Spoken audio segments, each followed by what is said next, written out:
Mac Jones is gonna be drafted in the first round, which I think is kind of criminal. But I digress. Mac Jones has shown that he has the talent when there's pieces around him to be good. Mac Jones showed that he has the ability when great pieces are around him to win. Mac Jones has shown when he has great pieces around him, he doesn't mess it up. And look, what do you have? 41 touchdowns, 4 interceptions last year. That's great. He also had the two best receivers in college football. He also had the best running back in college football. He also had one Nice of the when you best have defenses in college football. and it's nice when your offensive line had two dudes that you had a couple dudes on that offensive line that are probably going to be first round Round or second rounders in this draft and next year too. So that helps too. Right. And the reason I think Mac Jones, again, he's very similar to Zach Wilson in this way that I think his stock has been very, very grossly inflated over the past few months for very little reason. If you look at Mac Jones, the accuracy can be a problem at times when he's not throwing to his great receivers that he had at Alabama. When you look at him, he tends to lock on to receivers, which is a big no-no. That is something that should frighten any scout immediately. And if I can see it, trust me, there's no excuse for NFL scouts to see it. He locks on to receivers very, very easily. Almost he doesn't go through his progressions, gives up on his progressions a lot, which you cannot afford to do. Which is the big reason why people like Trevor Lawrence were rated like number one. The reason he's been number one so far, like for a long time, Andrew, is because Trevor Lawrence doesn't he never fails to go through his progressions. He goes through his progressions almost every time. And that's like the bare minimum you need to be a starting quarterback.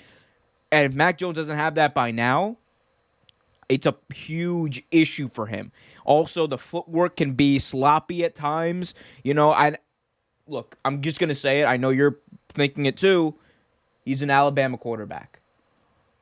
Quarterbacks from Alabama, not named Tua, not named Jalen Hurts. Look, they've had some success, some semblance of success, but Listen, even Jalen Hurts. we don't know what Jalen Hurts and Tua are though. They've only had But 1 year, so by the way, the Jalen Hurts thing, by the way, even though he did spend all those years at Alabama, that 1 year in Lincoln Riley's system, yeah, I think that's true. helped him as a quarterback.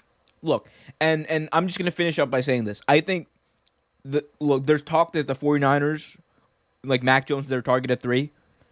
We'll talk about that, but I do think it's so misguided to take him at 3. I think to trade your first round pick, to trade a few first round picks to go up and get Mac Jones as your starting quarterback is not that much of an improvement on someone like Jimmy G.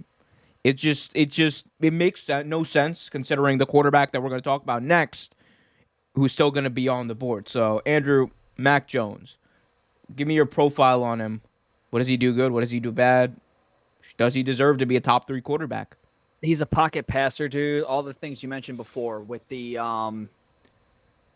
everything you mentioned before with he locks onto receivers and everything like that. He doesn't have the best footwork. Now, people, a big thing that I heard that a lot of people love is he's got the photographic memory and he's got the first in, last out mentality, something like that. Like he's a student of the game. So a lot of people have been like, and then there's been the whole I've heard people that have been like, well, out of all the quarterbacks in the NFL, most of them are mobile. There's only one of them that's not, and he just won a 7th Super Bowl and everything like that. And Mac Jones isn't Tom Brady. yeah, exactly. Mac Jones. I don't think Mac Jones is Tom Brady. I don't want to knock the dude. It's maybe he definitely has a higher floor, given that he did spend 4 or 5 years in college, and he did spend all that time playing behind Jalen Hurts and Tua and everything like that. He had to earn his spot, so maybe he might be more of a polished player. He's either a 4th or a 5th year senior, so he is an older player. But the point is, when you have all that talent around you, dude, you don't have to be as good. And when you get to the NFL and everything like that, you're not your wide receiver 1 on a lot of Sundays is not going to be able to unless you're playing with Tyreek Hill, you're not going to be able to have your wide receiver 1 or your wide receiver 2 just off the line of scrimmage just beat whoever's in front of them, because they all run 4-2s over there at Alabama, all those the wideouts. You're not going to have that luxury. So you're not going to be able to lock on to receivers. Also, unless you go to Tennessee or unless you go to one of these teams with top 5 running back, you're not going to be able to hand the ball off to a running back who's just going to be able to, just give you eight plus yards a carry every single time.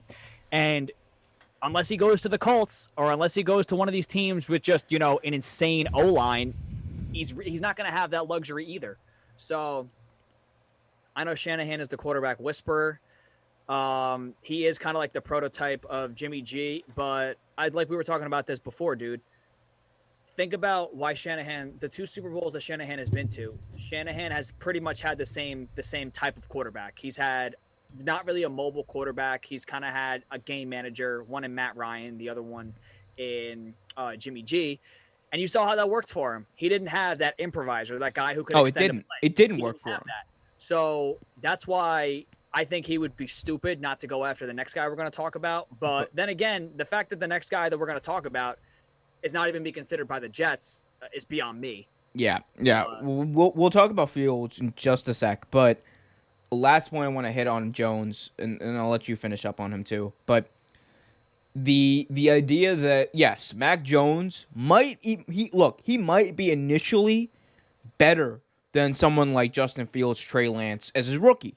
Because his floor is definitely his floor is high. He does but even that, I don't know how much I buy that, because the fundamental mistakes he makes when he locks on receivers.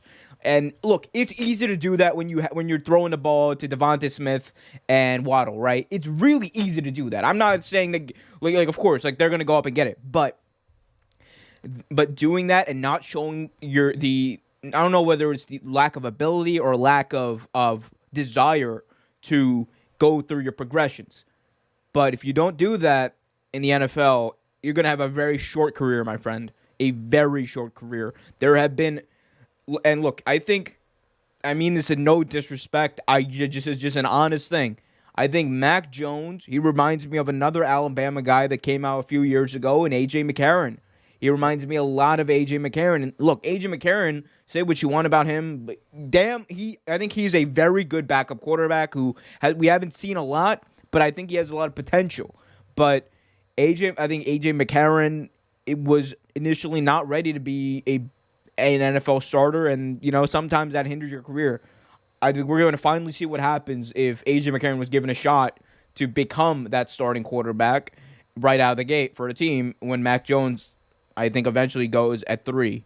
But we'll talk about that. Andrew, your final thoughts on this, and then we'll... Kind of reminds me a little bit of, there's another one too, Greg McElroy. We saw how that turned out for him. Don't get me wrong, dude.